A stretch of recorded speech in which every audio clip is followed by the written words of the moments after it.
go. Sorry about that. We have to go back to.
Seems like I can't get into my hideout.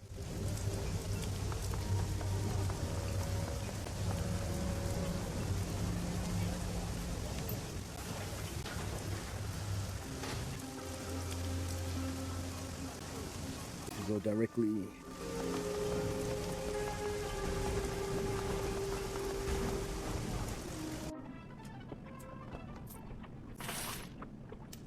As you walk through the mahjong parlor, you see your crew waiting for you, clearly uncomfortable to be so close to the triad. Then you see why. Kindly Chang's cheeks are flushed and glowing. She's already hit the bottle pretty hard. Ah, the Wyatt Arat, you're here. Excellent. Yes, the Wyatt Arat, it's good to see you. They both have expressions that say they'd rather be anywhere else. Let's get to it, shall we? You said you had a lead, Auntie. I did, and I do.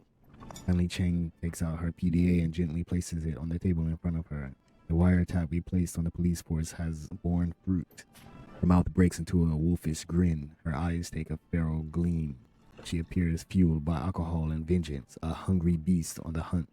My people have delivered a snippet of a recorded video call between the plastic-faced man and Chief Inspector Crate of the Special Duties Unit.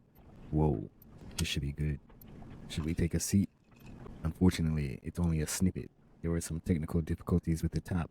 She glances at Bao, who nods back at her. The person responsible has been sacked. Chang reaches out a lacquered fingernail, hunts for the button she's looking for, and stabs in victory. There's a loud crackling noise at the beginning of the recording, followed by a squelching squeal that makes Gobbet cover her ears in pain. When the video recording begins, the man's voice sounds far away, as if talking through a thick pane of glass. The woman's is louder, closer. Say that again. There's something wrong with this line. I said, my client isn't interested in hearing more excuses. That's what I thought you said. I'm not making excuses, mister. I have a department to run.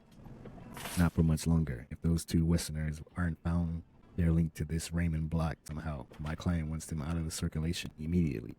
The two runners are his accomplices too. The little orc and the dwarf with the cyber deck. Gobbet looks at Isabel wide-eyed and Isabel winks back, reassuring aware and immediately. Already made this the SDU's highest priority. Josephine wants more resources. I'm going to need allocations from elsewhere. That is a problem that can be dealt with. That is a problem that can be easily dealt with. No more cops floating in the river. Kindly Chang smiled before a shot. Tell her we're redoubling our efforts. Very good. Dead or alive, you bring them to me. My client requires my personal verification. The threat has been eliminated. Hang on, this line is getting worse. There's a sharp crackle in the recording. It's kindly takes up her PDA and puts it away with a smile. She unscrews the cap on her bottle and gives up a shot. That's the guy we saw in the surveillance. The one who killed Raymond Black in the PDA. Plastic face, cooler, closer. It's not pretty. The video doesn't tell us much. We already know that an APB on it. All we're sure of now is that the man with the plastic face is definitely working with this Joseph. Is that all we have, Auntie? First name? It's not just a first name, it's the first name. He's the one pulling the strings. Family down to that disease-riddled dog should have known. She had nerve to call down the heat on my runners on Nightjar, and that scabrous fossil. Oh, that scabrous fossil is going to pay. I don't recognize the name. Cheng makes a wet, hacking noise in the back of her throat, spits on foot. She's the CEO of Song Mechanical Services and a member of the Hong Kong Executive Council. Josephine Dog Song. CEO, huh? What do you know about her? She was Hong Kong Philanthropist of the Year in 1955. Children's hospitals, homeless shelters, food distributions, good causes, and the kind that get good PR because people are too lazy and myopic with the real people doing the hard work. The face to face with poor work. Don't be so cynical. Coming face to face with the unsanitized for video, or is this statement? Coming face to face with the unsanitized for video board statement. Beyond being a CEO and philanthropist, I also know that Josephine Song is a lying, conniving bitch. Sounds like you two have a history together. Whatever gave you that impression, my sweet? Her wolfish smile returns. Yes, my darling, I don't like Josephine Song, and I'm going to fuck her up. What to fuck her up at? Oh, this should be good. It will be delicious, and I may explain today. I'll swill, its turpentine fumes drift your way. But when I finally get her, you will be there, my darling. I'll make it a party. What did Song Mechanical say? Josephine's baby. It was a B-rated corporation before she married into the Song family. After she fought and won the contract to rebuild Kowloon Walled City, their fortunes rose high. They began a rise that eventually landed Josephine on the executive. Wait, so there's a connection between Josephine Song and the Walled City? Yes, the same place Raymond Black hired my runners to take him. I've already connected the dots. I don't know what it means, but it clearly means it. What do you think the connection is between Josephine and the plastic face man? I don't know yet, but I will. He called her his client. That may be some sort of lead we can.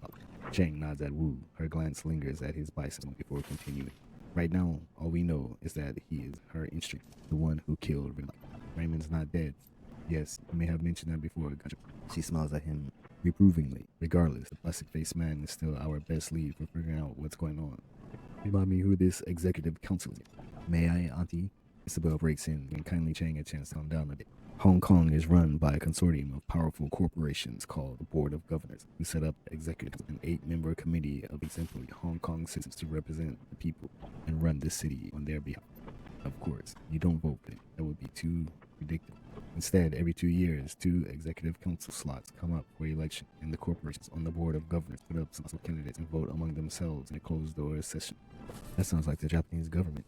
Closed door? I'm shocked. Of course, every single one of these candidates is on some corporation somehow. Wham, bam, and government. Alright, let's cut to the chase. What's our next step?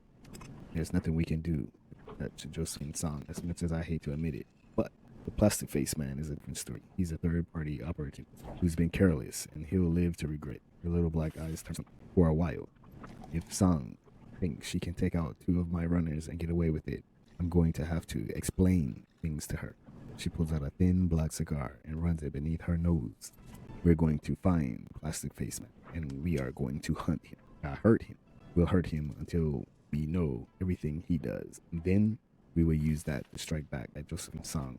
She lights her cigar and takes a deep, deep pull. You will have your vengeance, and I will have my own satisfaction.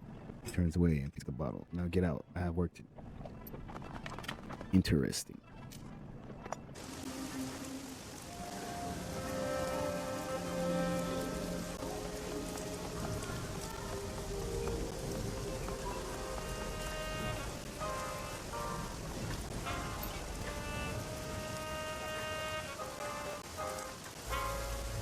Reliable Matthew. He looks up briefly as you approach, but quickly looks back at the ground. Hey, the white Eric.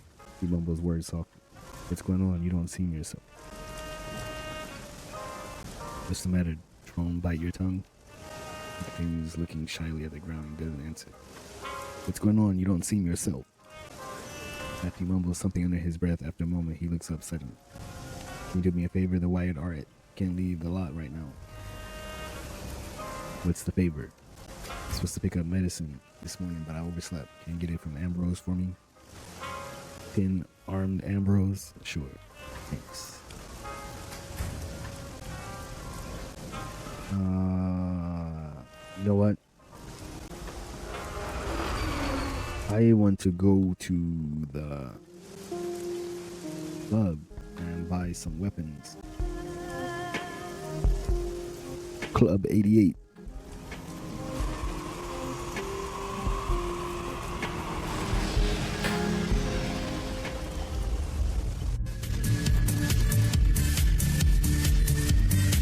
Club 88 to buy some weapons.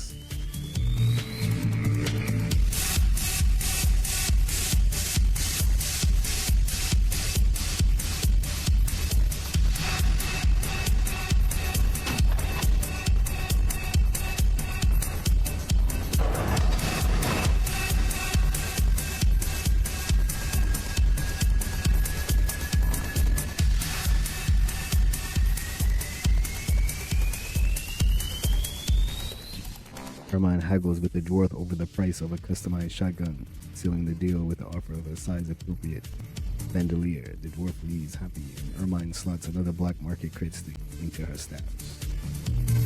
Welcome back to Wyatt Art. How can I help you?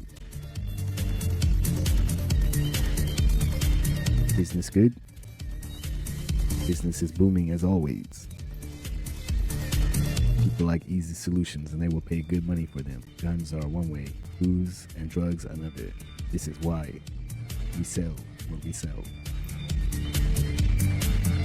My son Caleb doesn't understand this. He thinks he would be happier as some corporate drone, but I've been there and I can say for certain that it's just a longer path to where we are now. It all ends with drinking or sometimes killing. At least we're direct about it.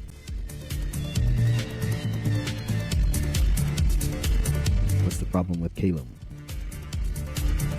There is no problem, so long as he remembers his place here. There's too many ideas in that boy's head. Too much ambition, and ambition like that never leads to a good end. He should be happy with what we have built for him. He is the eldest, and so very smart. One day he will take control of the club and all its business. But he feels trapped here. He wants to be free. The irony is that his idea of freedom is to work for a corporation. I know from experience there's nothing further from the truth. They don't call you wage slaves without good reasons. But here, we have true freedom. We make our own money. We make our own way. I wish he realized this. I tried to make him understand, but it only seems to drive him further away. I worry that if I try too hard, I will lose him to his ambitions.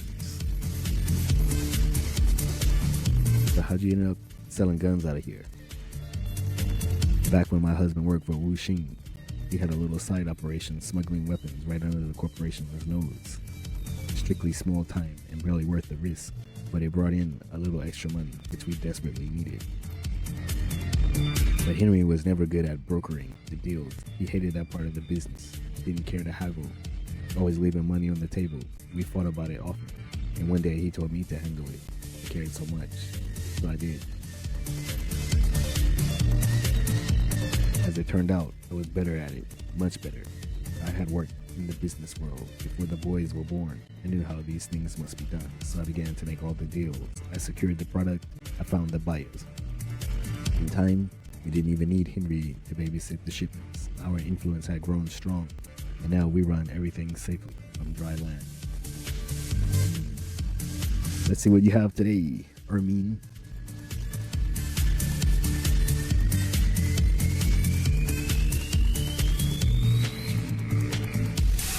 Where's that gun that I want?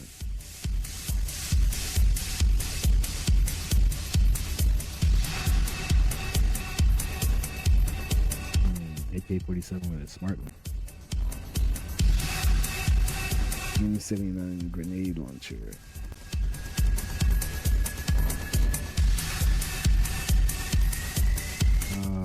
This is what I wanted. This one shoots two.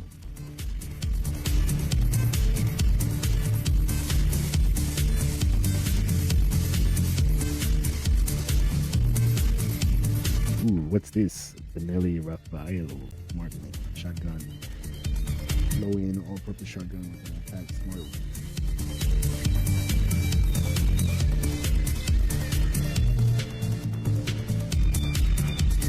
Street Sweeper is really the best, huh? This is 2000. Yeah. I need to go pick up my money.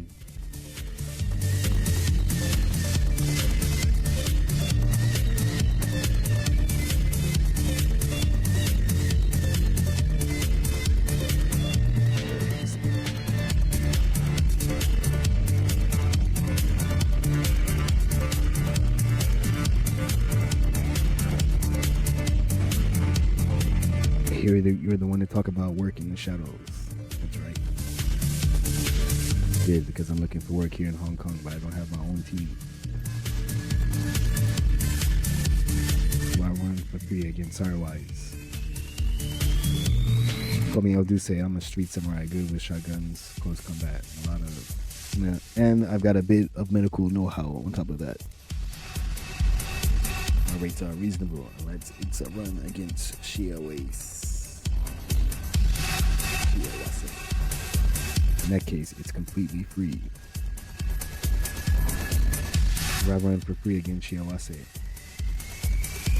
Because the sons of bitches killed my wife and stole my son. You think to screw them over, I don't need to get paid for it. Why take your son? Profit and biology. He's got the genes for a type O immune system. You know what that is? No, what's that mean? It means that his organs and blood can be donated to anyone. They are universally compatible. The company must produce bioware on the cheap. They use sinless type O bodies as templates to grow the ware in human factories, basically. And they took his son for that. Sick stuff, but it's not like we can claim to anybody else. Officially, we don't even exist. Let's talk about something else, okay? You live here in Hawaii? No, Chungking Mansion is down the way, near Hum Hum. It's a real hellhole, but nothing like the walled city. Still, I come up here because this is where the work is. A lot of smugglers coming in and out, and a lot of freelancers needed to solve problems. Places like this exist all over the world. Guys or cops won't come in except with riot gear, where people like us gather around and try to figure out how to make our next million. Find the right one, you can find any kind of work you want. Have you been a Shadowrunner your whole life? Nope. Originally, I was in IT, tech support. That's a hell of a jump being a Shadowrunner. Yeah, well, having your wife gunned down and your kids stolen tends to focus your attention. Sounds like a bad action scene, doesn't it? Still, that's how it happened. One day, Shiawase is getting a wrecking. See you later, Deuce. You too. Keep safe, alright? Interesting.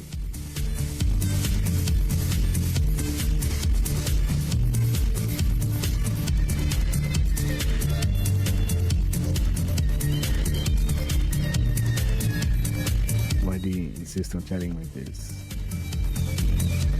Love you too, Henry. I'm sorry, it's just unexpected, even unprecedented. Most people leave me be. They don't know me, except maybe my name. They certainly don't know what I do here. So you have no cause to speak with me.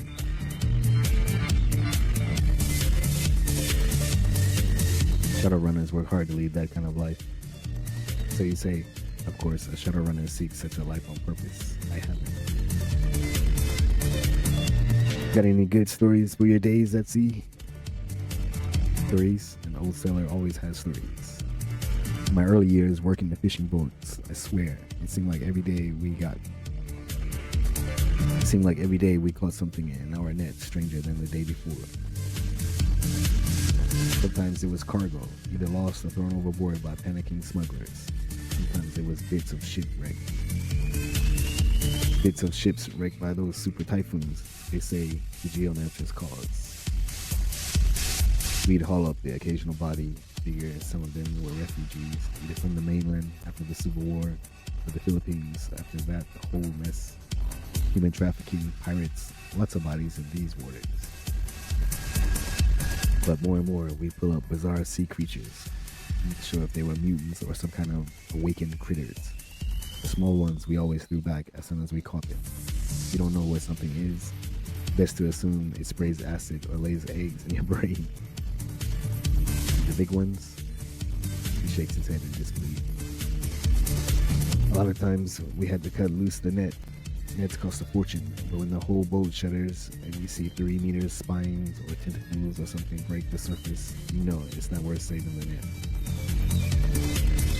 Those were good times though, simpler times. It got more complicated as I got older and as the seas got even more fished out. It's even more complicated now that I'm stuck on dry land.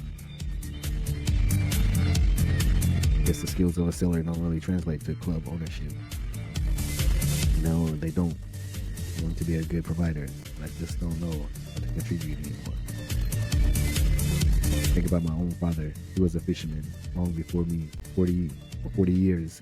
He went out early in the morning and returned late at night. Put food on the table in a very literal sense. He did that without complaint every week until the day he died. That's providing. That's being a good husband and a father, as far as I'm concerned. My father wouldn't have lasted a day in this life of mine. The world's just moved on from what he knew and what I knew. I miss those simpler times.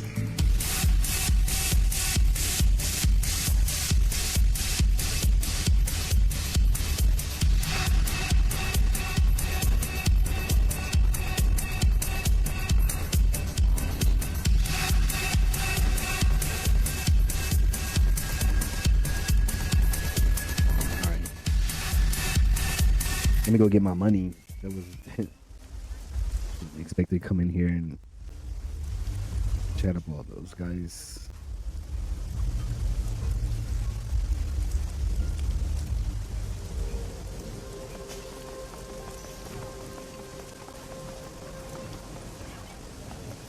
Let me go rest. I'm gonna go rest and then have this dream. A stabbing pain in your stomach jolts you awake. Your entire you roll in your cot, willing the shooting pains that radiate from your stomach to go away. Your mouth is bone dry and your tongue is swollen. It feels thick and inarticulate, like a useless slab of meat. A quick glance at your PDA tells you that it's 4 a.m. Outside of your cabin, the rest of Haoi sleeps. All that you remember of the dream that you awoke from is a horrible, unfulfilled yearning and a need to get where you were going first. Others were behind you. You could feel the heat of their breath in your neck. If you were to beat them to their destination, you could slam the door in their faces, keep them out and away from what was yours. But if they overtook you, you would feel that terrible longing for it. As you grasp at your last fleeting memories, the dream, a wave of exhaustion washes over you. It feels like you've been drugged. You collapse back into your cot and into a black, dreamless sleep. When you open your eyes again, the sun filters in under your door. It's morning. Alright. Let's go get that money.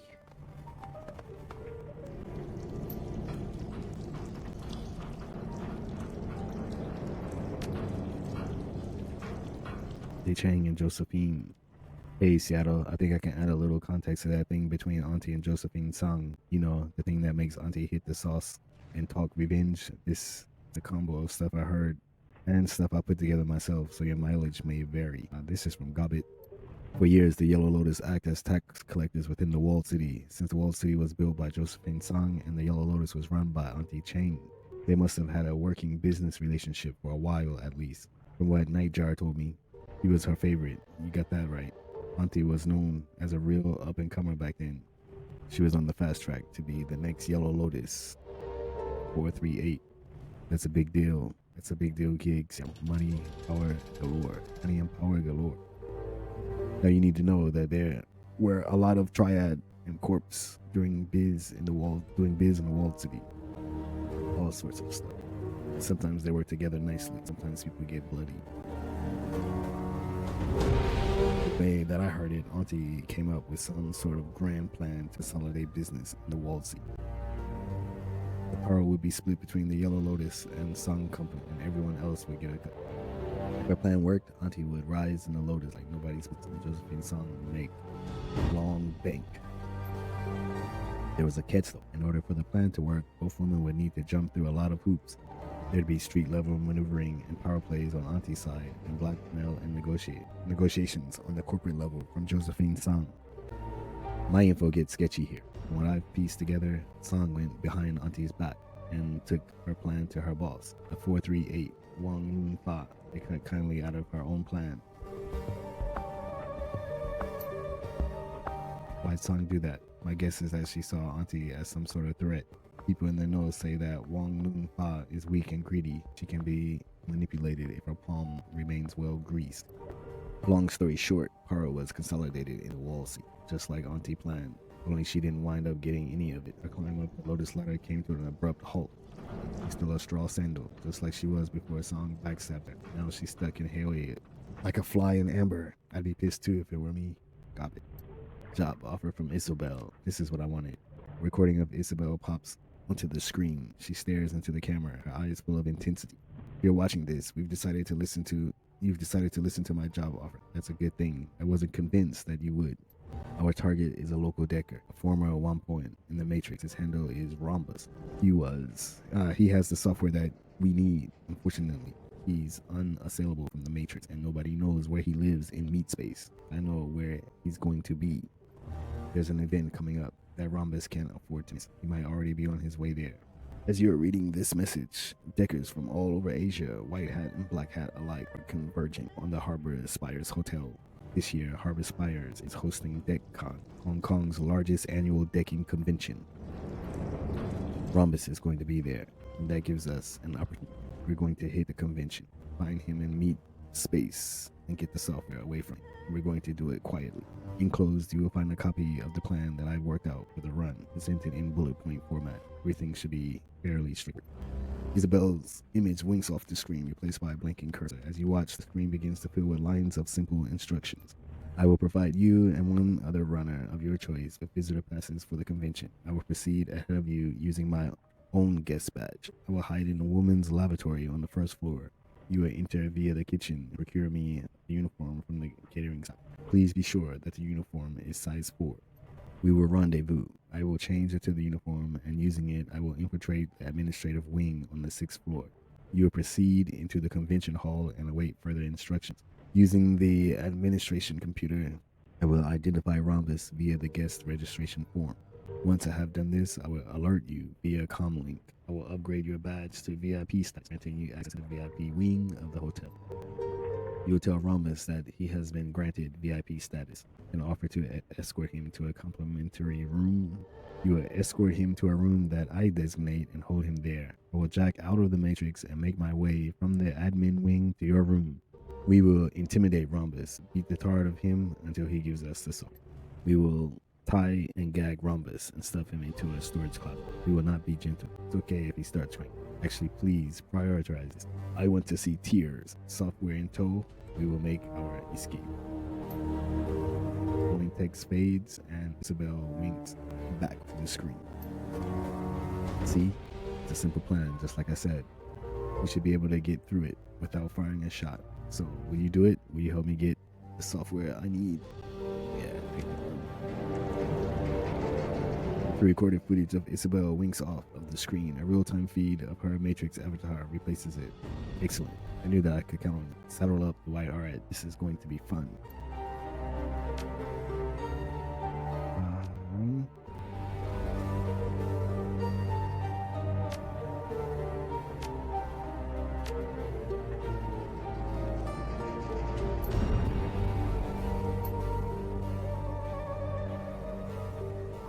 Auntie Chang and Josephine.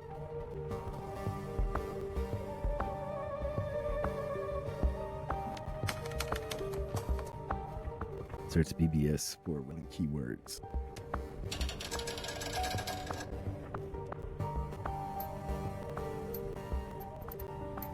I'm not gonna read all of those. Want to trade eyes, will take anything. Says House of Pork, Wall City embezzlement. Pay data, repost pay, instruction plan. Claim payment for exotic animal dealer. Winning bid 300. Minus 30%, 270. Museum shipping, data sold, 432. All right then. Now that we have some loot, we can go and buy that Smart Link shoddy.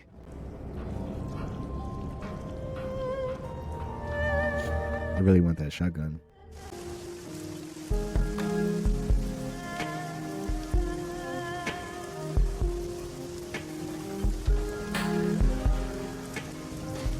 I need to go back over here too.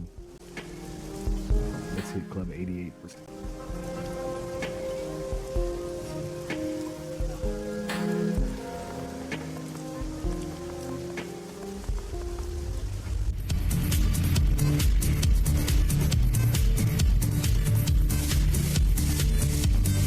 I mean,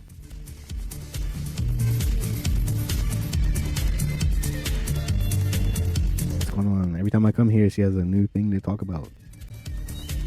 It feels as though a pall hangs over Club 88. There are fewer patrons on the dance floor and far more hushed conversations and raucous frivolity. Her mind scans the too thin crowd as if she could suss out the reason for the change.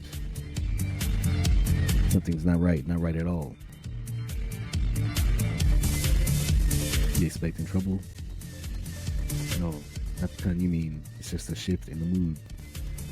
Usually, when it gets this way, it's for obvious reasons. The death of someone beloved in Hawaii, or a terrorist attack getting too close to home.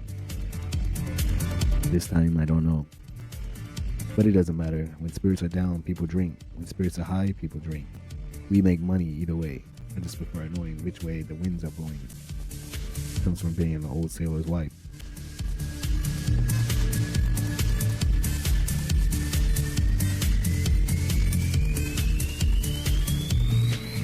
Caleb would prefer to be a wage slave over having his freedom. You said he worked in the corporate sector? Yes. Oh, he said you worked in the corporate sector. Yes, I was with Baihu for many years before the boys were born. I started as low as one can get, but I was always good with people and I understood the politics better than most. Being a troll in the corporate world is very hard. There's a lot of bigotry. However, I turned it to my advantage in every way I could. People underestimated me. I used that in every way I could, and sometimes being able to project raw, contained power is very useful. Slowly, I climbed the ladder.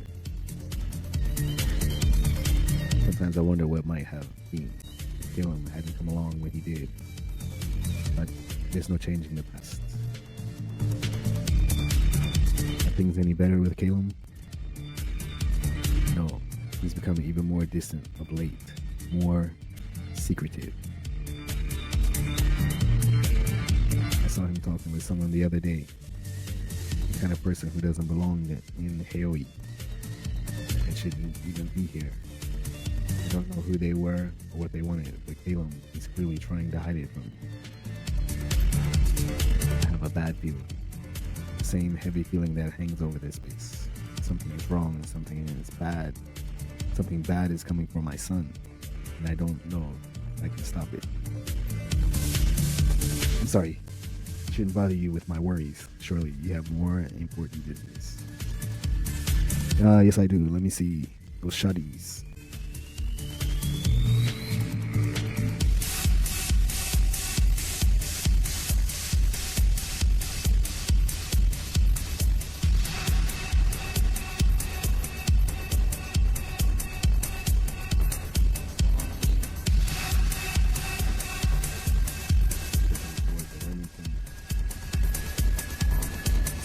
Version is 2000.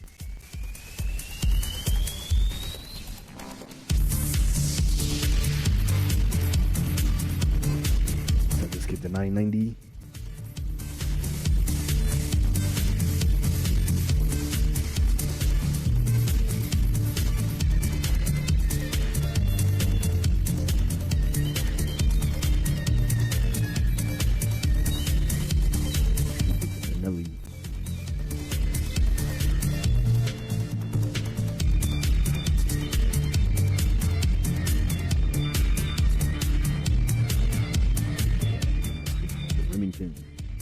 Shots.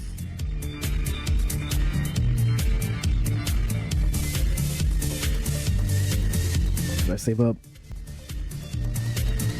Yeah, I should save up for the 990.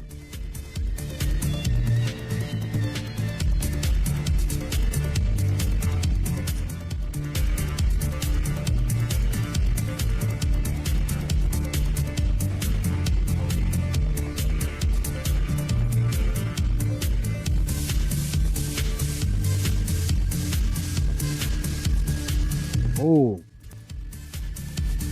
they haven't delivered the evidence for the last run.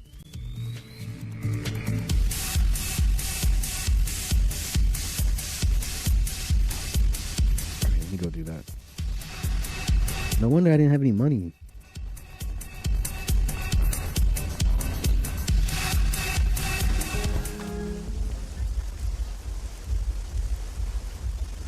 Dr. Shin Yang. That's why this was glowing. That's why this spot over here was glowing. I got it.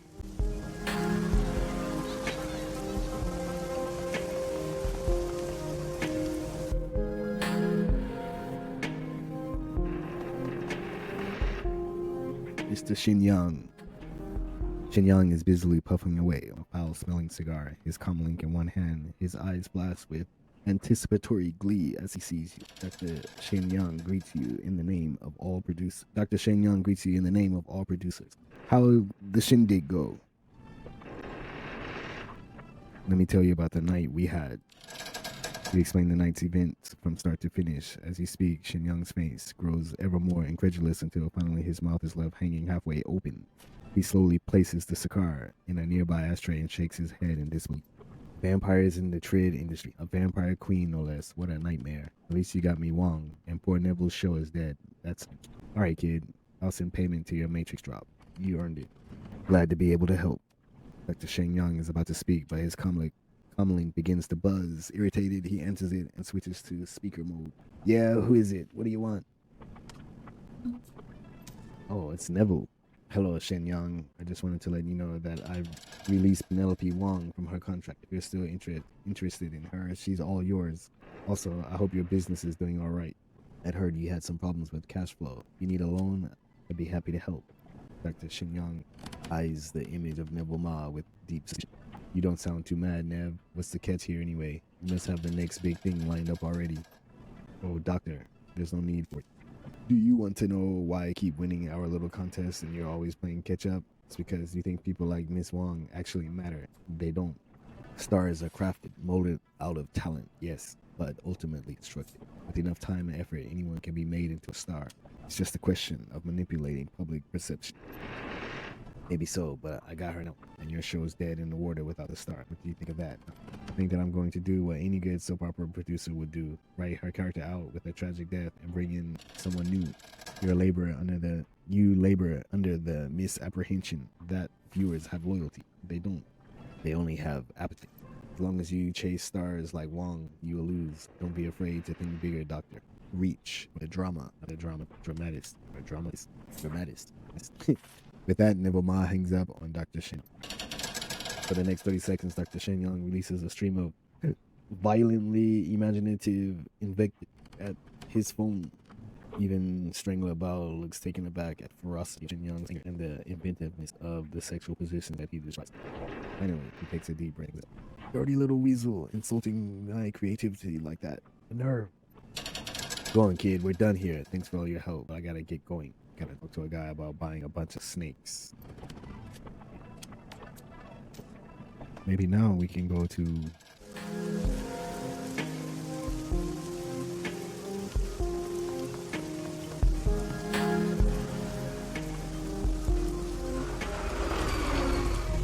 Go back to the boat. Pick my PC. Get this money. Claim payment for finding the data for this. You submit the job as finished and await the response. A few moments later, a message pops up. 1100. The Shadowrun BBS. It takes a couple of days, 2 to 3 days to sell pay data. But now we can definitely go buy that gun. I'm gonna get the smart link.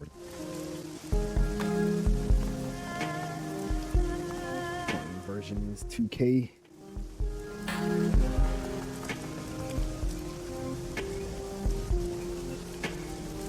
Then I'll do Isabel's job.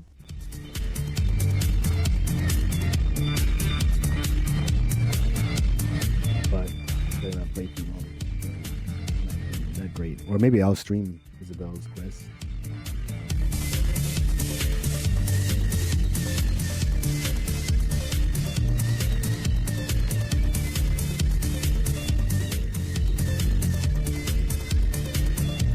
There it is, the 990.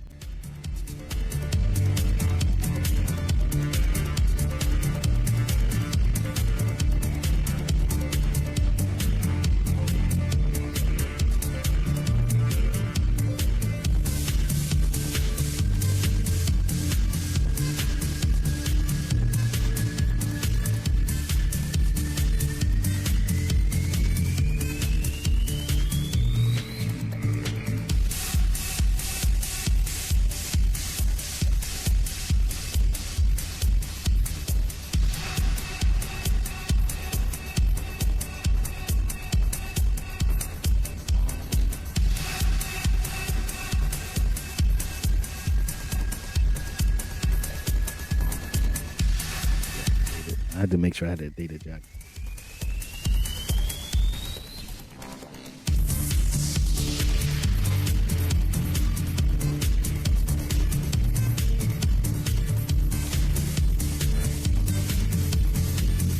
Sell.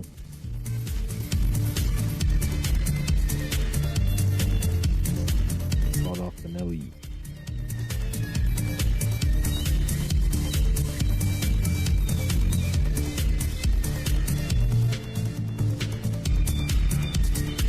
Sawed off vanilla is a good gun though.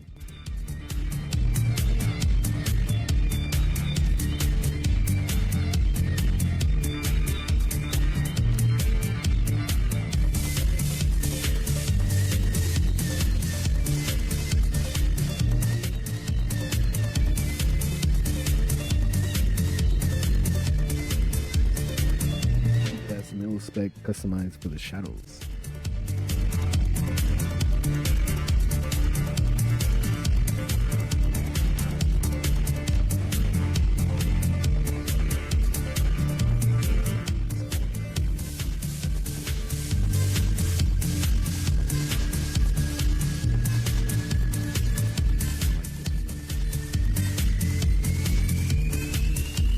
All right, let me check the team.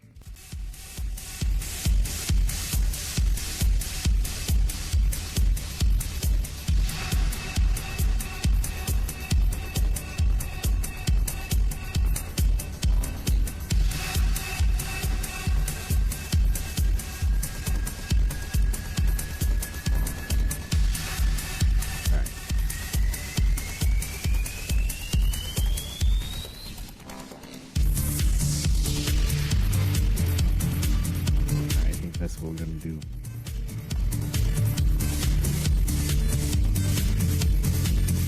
Now.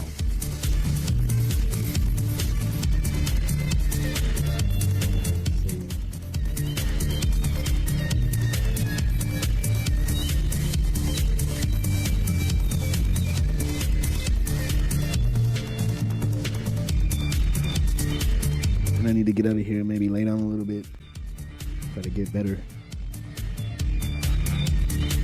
Anyway, hit that like and subscribe if you're keen. I'll say peace 5 times, loves times 9.